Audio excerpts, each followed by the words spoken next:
Elon connections can be made in the most unlikely ways, and my family is no exception.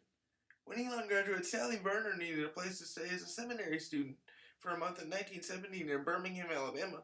My grandparents jumped at the chance, as my grandmother Suzanne Benton remembers. Our church asked if there would be some family in the congregation that would let her live with them during Jan term.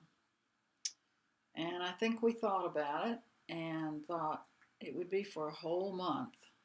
At the end of that month, as she drove down the driveway, we were all crying because we'd all had such a good time with her. The guest room where these pictures were taken wasn't finished yet, but that didn't stop Sally from fitting in with the family.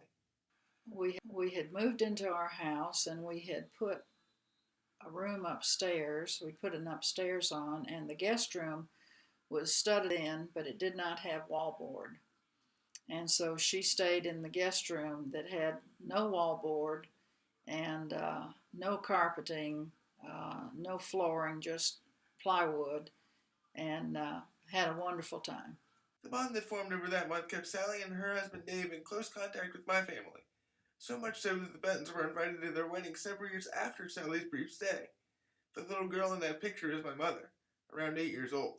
The fact that we would send Christmas cards to each other, and usually in the Christmas card we'd put a little note about what each family was doing and so forth.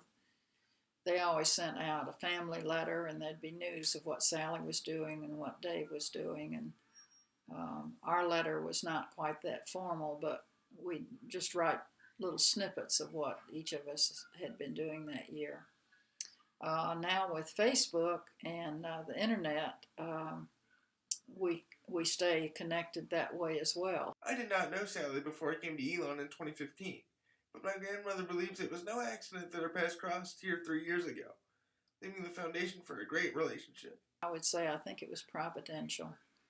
Many things that I may think is a coincidence, I have decided, looking back in hindsight, that maybe there was not such a coincidence, but that it was meant to be. David Flynt, Phoenix Now.